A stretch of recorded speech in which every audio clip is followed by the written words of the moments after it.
বিকালবেলায় বৃষ্টি।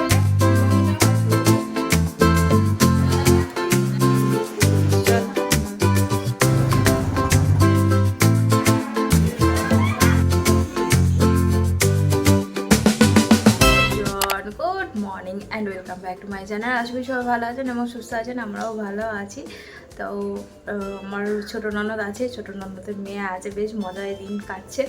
দুদিন ছুটি ছিল ছেলেটার, ওই জন্য স্কুল যায়নি। আজকে স্কুল যেতে খুব দম ছুটিয়ে দিয়েছে। তো সকালবেলা স্কুল পাঠিয়েছে যে জোর করে ভুলভাল বুঝিয়ে যে তোর বোনিও স্কুল যাবে, সবাই স্কুল যাবে, স্কুল চলে যায়। এখন ঘড়িতে বাজে 11:30, অলমোস্ট আমার রান্না প্রায় হয়ে গেছে। মাকে বললাম ভাতটা বসিয়ে দাও, কারণ আমি পুজো করবো, তো ওই জন্য বললাম তুমি বসিয়ে দাও, তারপরে এসে পরে দেখে নেবো।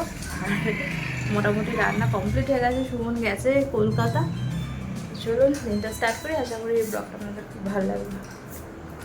মানে সে এখন চান করতে গেছে পুচকে। কদিন মেঘ টেঘ করেনি, এই বৃষ্টি বৃষ্টি হয়েছিল বলে ঠান্ডা ঠান্ডা ওয়েদারটা ছিল, আজ থেকে আবার গরম হওয়া লাগছে বলো। আজকে রোদ্দুর উঠতে আবার দেখি যে গেছে এই গরম। আমার বৃষ্টি হবে, গুমোট হয়ে আছে ওয়েদারটা একদম। এখনো পর্দাগুলো খোলা হয়নি, এগুলো মঙ্গলদারা এসে খুলবে, নাহলে সুমনের পক্ষে একা পক্ষে সম্ভব না। উপরে উঠতে হবে, তাও খুলতে হবে। রোদ একদম বাইরে, আকাশ পরিষ্কার ঝলমল করছে। বিকালবেলায় বৃষ্টি নামলে হয়। ছেলেটাদের স্কুলে ছুটি দিয়ে দিতে পারে, এত গরমে স্কুলে যাওয়া যায়। বাচ্চাদের কষ্ট হয় না, প্রচুর কষ্ট হয়। যখন আসে তখন আর কিছু থাকে না শরীরে, এই জন্য আর যেতে চাইছে না স্কুলে কিছুতে। কিন্তু স্কুল না গেলে আর স্কুলের অভ্যেসটা চলে। আজকে বানাচ্ছে আলুর দম, এই যে, কারণ আমার কর্তামশাই এসে ভাত খাবে না। এবার ভাত না খেলে না খুব অসুবিধা। কী খাবে যে আজকে হচ্ছে ঝিঙে পোস্ত করেছি, কালো জিরে দিয়ে। নিচে আছে অরড় আর মুগ ডাল। কালকে মুগ ডাল হয়েছিল, আজকে অরড় আর মুগ ডাল মিশিয়ে করেছি। এখানে আছে সকালে টিফিন বানিয়েছিলাম ছেলের জন্য, টিফিনে দিয়েছি চাউমিন, সেটা একটুখানি আছে। বনির জন্য রেখে দিয়েছি, মানে আমার ছেলের বনি, ওকে আমি রাহা বলে ডাকি, আর ওর নাম হচ্ছে নিহারিকা। তো এই নিহারিকার জন্য একটু রেখেছি। আর এদিকে মা ভাত বসিয়ে দিয়েছে। আর এতে আছে হচ্ছে শাক চচ্চড়ি। এটা সব কিছু করা আছে, শুধু এটা জলটা একটু মেরে নেবো, ব্যাস। নুন মিষ্টিটা দেখলেই হয়ে যাবে। আর টমেটো নেই, দেশি একটুখানি টক দই পড়ে আছে, সেই দিয়েই আজকে আলুর দমটা বানিয়ে দিলাম। আমার কর্তা পরোটা খাবে কি মুড়ি খাবে, যেটা খাবে আলুর দম করে দিলাম, যেটা সুবিধা হবে খাবে, বানিয়ে দেবো, কোনো চাপ নেই। ও একদম কলকাতায় গেলে একদম ভাত খেতে চায় না এসে। এমনিতে আমার কর্তার খাওয়ার কোনো ঝামেলা নেই, যা দেবেন তাই খাবে। নুন হোক কম হোক, নুন হলে খেতে চায় না, কম হোক, ঝাল না হোক, মিষ্টি না হোক, কিছু না হোক, ওসব কোনো অসুবিধা নেই, খেয়ে ছোলা মুখ করে। তো এই কলকাতা থেকে এসে ভাত কিছুতেই খেতে চায় না একদম, যা খাবে না থাক, কী করবে। তো ওই জন্য ভাবলাম আলুর দম করি। যদি বলে মুড়ি খাবো, পরোটা খাবে, লুচি খাবে, যেটা ইচ্ছা করবে খাবে। ও গরম হচ্ছে, বেশি লাভ হবে না। হ্যাঁ, আমি তো থাকবো না, চলো আমি পুজো করে নিই, তখন আসবো আবার। হ্যাঁ চলো, ননু করে আসি, তারপরে ঘরে আসবো, ঠিক আছে? এসো, নাহলে পড়ে গেলে দুম হয়ে যাবে। কি হয়ে যাবে? দুম হতাশ হয়ে যাবে। চলে এসো, লাভ হবে না, ঠিক আছে? আমি ওখানে যাচ্ছি, ঘরে এসো। নন কব্ব এখন,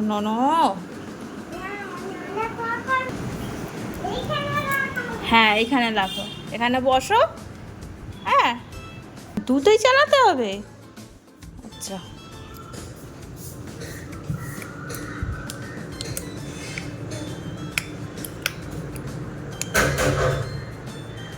হে দুটো চলে গেছে। তুমি বসো, আমি পুজো করে নিয়ে। ইয়ে, নিজে নিজে শুয়ে খেলে মজা পাচ্ছে। সবাই শুয়ে, উপরে পাখা চলছে, হাওয়া দিচ্ছে, ওটা ওর ভালো লাগছে। কিরম শুয়ে পড়েছে। টুকি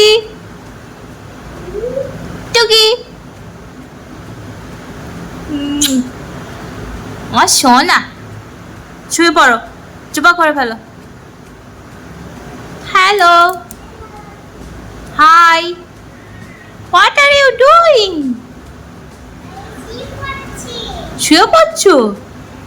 ওকে, আমি পুজো করি। টাটা, বাই, ভালো থাকবেন, শুয়ে পড়ুন, আস্তে পড়ে যাবেন না যেন। রাত্রি হয়ে গেছে। চলুন আমি পুজো করে নি। দেখতে দেখতে মজা পেয়েছে। শোভা ওর খুব পছন্দ, শোভা হচ্ছে খুব পছন্দ, এত পছন্দ আমাদের বাড়িতে যখনই আসে ও সোফাতেই থাকে। ওই জন্য শোভাতে শুয়ে শুয়ে খেলছে। আমি পুজো করতে এলাম, আমি বলছি চ আমার সঙ্গে চ করে চ। পুজো করে নিয়ে ছেলেকে আনতে গেছিলাম। ছেলেকে নিয়ে এসে দেখি ছেলে টিফিনের এক টুকরো খায়নি। আজকে চাউমিন বানিয়ে দিয়েছিলাম, কিন্তু ওই যে স্কুলে গিয়ে কেঁদে কেঁদে বমি করে আর চাউমিন খায়নি, ফিরত নিয়ে এসে বাড়িতে বসে খেয়েছে। তো আমারও একটু খিদে খিদের মতো পেয়ে গেছিলো। তো ছোটো ননদ নিয়ে এসেছিলো বর্ধমানের সীতাভোগ আর মিহিদানা। গত কদিন ধরেই খাবো খাবো ভাবছি, কিন্তু ফ্রিজে এত মিষ্টি হয়ে গেছে সেইগুলো খেতে খেতে এটা আর খাওয়া হয়ে ওঠেনি। তো আজকে ভাবলাম একটুখানি বার করে খাই, কিন্তু আমার মনে হয় আমি একটু বেশিই নিয়ে নিয়েছি। তো 2-3 চামচ খাওয়ার পর আমার আর খেতে ইচ্ছে করছিল না, কারণ আমি মিষ্টি খুব একটা ভালোবাসি না। শুধু মিহিদানা আর সীতাভোগ বলেই একটু নিয়ে বসেছিলাম। তারপরে যেহেতু এটো হয়ে গেছে, আমি খাবো, ওটা পরে রেখে দিয়েছিলাম। আর এখানে দেখুন আলুর দম হয়ে গেছে।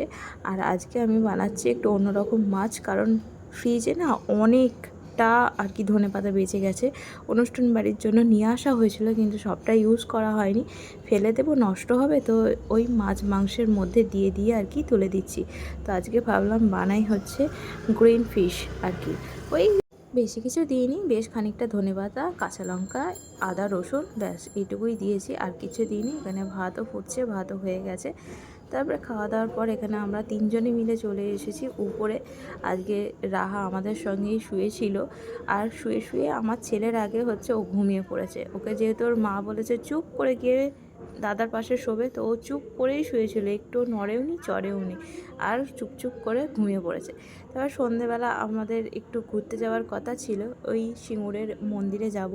এই যে রেডি হয়ে গেছে মা, দিদি আর এখানে পুচকে দুটো। তো চলুন যাওয়া যাক। এখানে আমিও রেডি হয়ে গেছি। তো গরমে আর কি রেডি হব বলুন না, সব ঘেমে গলে চলে যাচ্ছে। চুলটা তো এখন আর ছেড়ে বাঁধা যায় না, সব সময় মাথার উপরে টিকি করে রাখতে হয়, যেটাকে আমার বাপি বলতো যে টোকা, ওই টোকাই করতে হবে। এত গরমে যদি চুল খুলে রেখে থাকি তাহলে আর দেখতে হবে না, মাথা করে রাস্তাতেই পড়ে যাব। তো এখানে সুমনও রেডি হয়ে গেছে। সুমন কলকাতা থেকে এসে মানে গিন্নি আর কর্তাতে 1 ঘন্টা ঘুম দিয়ে দিয়েছি, কারণ সকালবেলা ওঠা হয়েছিল। তো ঘুমিয়ে টুমিয়ে আর কি বেরোনো হচ্ছে। আমার না আজকে একদম ঘুম থেকে উঠতে ইচ্ছা করছিল না, জোর করেই আর কি উঠলাম, কারণ সবাই বলছে যাবো যাবো ঘুরতে, বিশেষ করে মায়ের জন্য। মা অনেক দিন কোথাও বেরোয়নি পায়ের জন্য, তো মাই বায়না করছিল বলে তো গেলাম সবাই মিলে, বেশ মজা হয়েছে। অটো করে, এই পাশের বাড়ি বলরামদা অটো করে।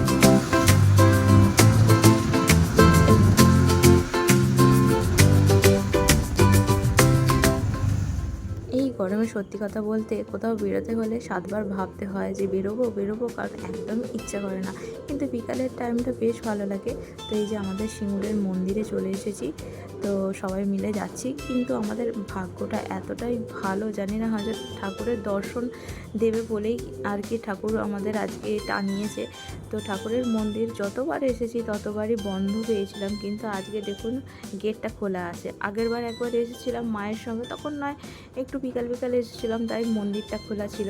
কিন্তু আজকে একটু বেলাই হয়ে গেছে, তখন প্রায় 7:30 বাজতে, তখন মন্দির বন্ধ হয়ে যায়, কারণ প্রার্থনা হওয়ার পর মন্দির বন্ধ করে দেয়। তো আজকেও দেখছি একদম মন্দিরটা খোলা আছে, মানে ওই ঠাকুর দর্শন দেবে বলেই আর কি বসে আছে। আমি বারবার ওটাই বলে যাচ্ছি, এত বছর 9 বছর বিয়ে হয়ে গেছে, 9 বছরে আসছি মন্দিরে, কিন্তু 2বার খোলা পেয়েছি আমি। তো চলুন মন্দিরের ভিতরে যাই, ঠাকুরের দর্শন করাই, চলুন।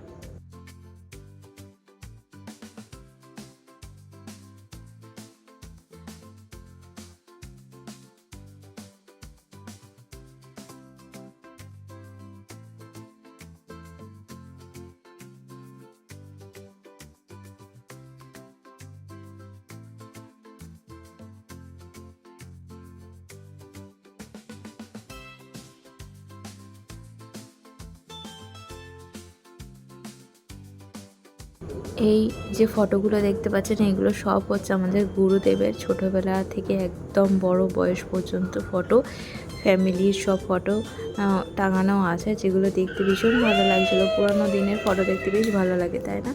এটা হচ্ছে আমাদের গুরুদেব অনুকূল ঠাকুর।